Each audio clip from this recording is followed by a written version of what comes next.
بسم اللہ الرحمن الرحیم۔ السلام علیکم عزیز طلباء و طالبات، کلاس ہشتم میں آپ سب کو خوش آمدید۔ جیسا کہ آپ کو آپ کا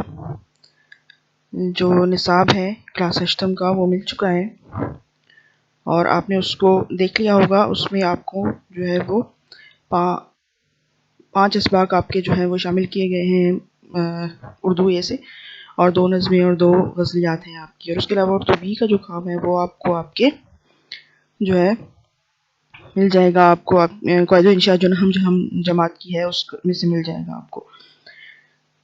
آج ہم جو ہے وہ آپ کو اردو اے کے تمام نوٹس مل چکے ہیں، لیکن کچھ جو ہے وہ چونکہ یہ اردو ادب سے لیا جاتا ہے سارا سلیبس آپ کا، اس لیے اس کو کچھ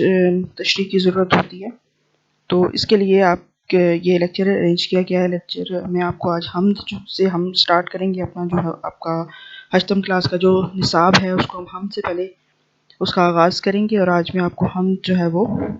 پڑھاؤں گی۔ حمد جو ہے وہ ایسی نظم کو کہتے ہیں۔ اس سے پہلے جو ہے وہ میں آپ پچھلی کلاسوں میں بھی اپنے جو ہے وہ اپنی کاپی کا آغاز جو آپ اپنی کاپی شروع کرتے تھے اس کو حروف تہجی سے شروع کرتے تھے۔ پہلے پیج پہ آپ اپنا نصاب لکھتے ہیں، اس کے بعد جو ہے وہ اپنا حروف تہجی لکھتے ہیں آپ لوگ نیکسٹ پیج پہ، اور اس کے بعد جو ہے وہ آپ اپنا بہت صفائی سے آپ نے اپنے حروف تہجی لکھنے ہیں۔ جس طریقے سے آپ کو سکرین پہ نظر آ رہے ہیں اس طریقے سے ہی آپ لوگوں نے حروف لائن سے اوپر کتنے کرنے، لائن سے نیچے سب بہت نیٹ اینڈ کلین ہونا چاہیے۔ اس کے بعد آپ جو اپنا اگلا صفحہ تیار کرتے ہیں وہ آپ کے الفاظ معنی ہوتے ہیں۔ الفاظ معنی جو ہیں وہ آپ نے میں آپ کو ساتھ ساتھ جو آپ کے سامنے ہم کے اشعار آئیں گے اس کے اوپر الفاظ معنی مینشن کیے ہوئے ہیں۔ یہاں پہ ایک سیمپل کے طور پہ میں نے ایک پیج جو ہے وہ تیار کیا ہے جس میں آپ دیکھ رہے ہیں کہ اوپر ایک دائیں ہاتھ کی طرف جو ہے وہ اوپر تاریخ ہے، اس کے بعد نیچے دن ہے، بائیں ہاتھ پہ اس کے بالکل برابر میں آپ نے اوپر اپنا جو ہے وہ نام لکھنا ہے اور کلاس لکھنی ہے، اور اس طریقے سے حاشیے لگا کر آپ نے جو ہے وہ الفاظ معنی اپنے جو ہے وہ یہاں پہ ایک سائڈ پہ نمبرنگ بھی کرنی ہے اور بہت صفائی کے ساتھ اپنے الفاظ معنی لکھنے ہیں۔ تو اب ہم حمد کی طرف آتے ہیں، اور آپ کی یہ جو نصاب کی کتاب ہے اس میں آپ نے دیکھا ہوگا کہ جو بھی اسباق ہیں یا جو بھی نظم ہے اس میں پہلے مصنف کا یا شاعر کا تعارف دیا گیا ہے، اور تعارفی سوالات آپ کو نوٹس میں پرووائڈ کر دیے گئے ہیں۔ آپ نے ان کو دیکھ کر اور وہاں سے سوال دیکھنے ہیں، اور جوابات آپ نے تعارف میں سے اپنے جو ہے وہ تیار کرنے ہیں اس میں سے، اور ان کو لکھنا ہے، اور وہ بھی آپ اپنی نیٹ کاپی پر ہی لکھیں گے۔ مولانا حالی جو ہے وہ حمد کے شاعر ہیں۔ پہلے ہم ان کا ہلکا سا ایک نظر ڈال لیتے ہیں ان کے تعارف پر۔ ان کا شمار اہم شاعروں، نثر نگاروں اور تنقید نگاروں میں ہوتا ہے۔ شاعر جو پوئٹری لکھتا ہے، آپ کو پتہ ہے کہ شاعری ہوتی ہے اس کو، اور اس کے بعد نثر نگار، نثر لکھنے والا، جس طرح کہ آپ کے اسباق ہیں، اور مولانا الطاف حسین حادی کا یہ ایک سبق بھی جو ہے وہ آپ کے نصاب میں شامل ہے۔ اور تنقید نگار وہ ہوتا ہے کہ جو کسی کی لکھی ہوئی تحریر پر جو ہے وہ تبصرہ کرتا ہے، چاہے وہ منفی انداز میں ہو، اس میں سے مثبت انداز میں ہو، منفی انداز میں ہو، دونوں صورتوں میں جو ایک تبصرہ ہوتا ہے کسی کی تحریر پر، چاہے وہ شاعری کی ہو چاہے وہ نثر کی صورت میں ہو، وہ تنقید نگار کہلاتا ہے۔ تو مولانا الطاف حسین حادی نے قدیم اور روایتی طرز کی شاعری کی 1857 سے پہلے، لیکن 1857 کے بعد جو ہے وہ جو ملک کے حالات بدلے، انگریزوں نے قبضہ کر لیا، مسلمان جو ہے وہ مظلوم ہو گئے، محکوم ہو گئے، تو اس وقت کے بعد جو ہے وہ مولانا الطاف حسین حادی نے اخلاقی، اصلاحی اور ملی شاعری کی، کیونکہ وہ سرسید کے ساتھ رہے، اور سرسید کے ساتھ رہنے کی وجہ سے ان کے خیالات جو ہے وہ بہت زیادہ بدل گئے۔ سرسید جو ہے وہ مسلمانوں کی اصلاح کے لیے کوشش کرتے رہے، اور ان کو انگریزوں کے ساتھ انگریزوں کے ساتھ مقابلہ کرنے کے لیے جو ہے وہ ان کو مسلمان قوم کو تیار کرنے کی انہوں نے کوشش کی تھی۔ تو مولانا حالی کے بھی خیالات بدلے، اور انہوں نے اخلاقی، اصلاحی اور ملی شاعری جو ہے وہ کی، اور بہت زیادہ ان کی شاعری جو ہے وہ یہ پسند کی گئی۔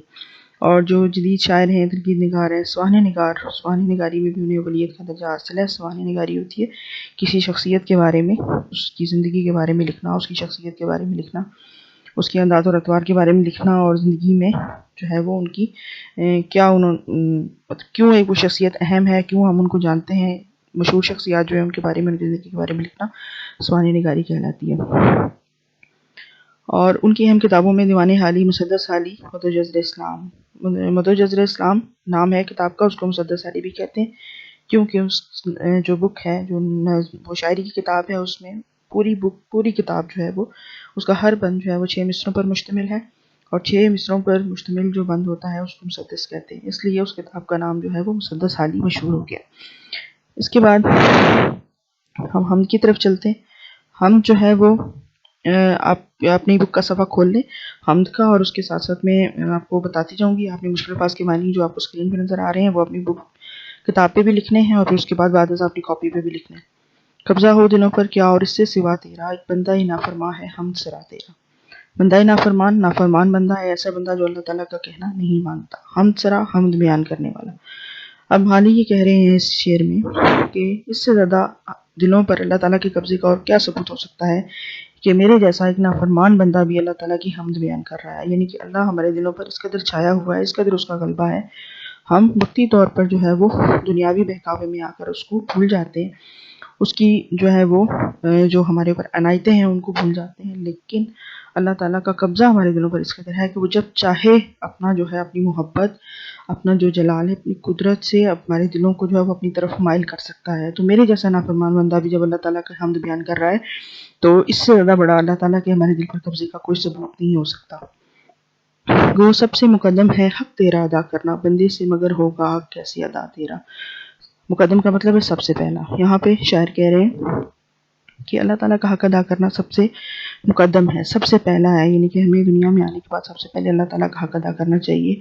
اور اس کے مختلف طریقے اللہ تعالیٰ نے ہمیں بتا دیے ہیں کہ ہم نے کیسے اللہ تعالیٰ کا حق ادا کرنا ہے۔ ہم نے اس کے بندوں کا خیال رکھنا ہے، ہم نے اس کی عبادت کرنی ہے، ہم نے کس طریقے سے زندگی گزارنی ہے، اس نے ایک ایک زندگی کا ایک ایک لمحہ ہمیں بتا دیا کہ ہم نے کیسے گزارنا ہے۔ لیکن انسان جو ہے وہ ایک ایسی مخلوق ہے جو ایک کمی کے ساتھ پیدا کیا گیا ہے، اس کے اندر ایک کوتاہی ہے، اس کے اندر غلطی کرنے کا جو ہے وہ ایک عنصر پایا جاتا ہے، اور وہ غلطی کرتا ہے اور اللہ تعالیٰ سے پھر اللہ تعالیٰ کی طرف رجوع کرتا ہے، پھر اللہ تعالیٰ اسے معاف کرتا ہے۔ تو یہ ایک انسان کے بس میں نہیں ہے کہ وہ اللہ تعالیٰ کا حق ادا کر سکے، گو کہ اسے اللہ تعالیٰ نے قدم قدم پر ایک رہنمائی فراہم کی ہے کہ تم نے کیسے میرا حق ادا کرنا ہے، لیکن بندے کے لیے ممکن نہیں ہے، کیونکہ انسان خطا کا پتلا ہے، وہ ہر قدم پر غلطی کرتا ہے اور پھر اللہ کی طرف ہی رجوع کرتا ہے۔ اس حمد کے جو ہے وہ آپ جب اگلے اشعار پڑھیں گے تو اس میں بھی ہمیں یہی جو ہے وہ ایک میسج ملتا ہے کہ انسان جو ہے وہ چاہے کتنی ہی غلطی پر کیوں نہ ہو، جب اللہ تعالیٰ کی طرف سے اسے کوئی تکلیف بھی اگر اللہ تعالیٰ کی طرف سے آتی ہے، آزمائشی طور پر آتی ہے، تو وہ پھر جو ہے وہ اللہ تعالیٰ کی طرف ہی رجوع کرتا ہے۔ پہلے شعر میں بھی شاعر یہی بات کر رہا ہے کہ ہمارے سب دلوں پر جو ہے وہ اللہ کا ہی قبضہ ہے، وہ جب چاہے ہمیں اپنی طرف موڑ لیتا ہے۔ اس نے ہمیں ایک اختیار دیا ہوا ہے کہ ہم اچھے برے کی پہچان کر لیں، لیکن جب وہ چاہتا ہے وہ ہمیں اپنی طرف موڑ لیتا ہے۔ اور پھر دوسرے شعر میں یہ کہ سب سے پہلے اللہ تعالیٰ کا حق ادا کرنا مقدم ہے، لیکن ہم اس قابل نہیں ہیں کہ اللہ تعالیٰ کا حق مکمل طور پر ادا کر سکیں، کسی انسان کے بس کی بات یہ ہے ہی نہیں۔ یہ دو اشعار اس لیسن میں نے آپ کو جو ہے وہ سمجھائے ہیں۔ نیکسٹ جو آپ کا لیسن ہوگا اس میں آپ کو اگلے اشعار کی تشریح جو ہے وہ بتاؤں گی۔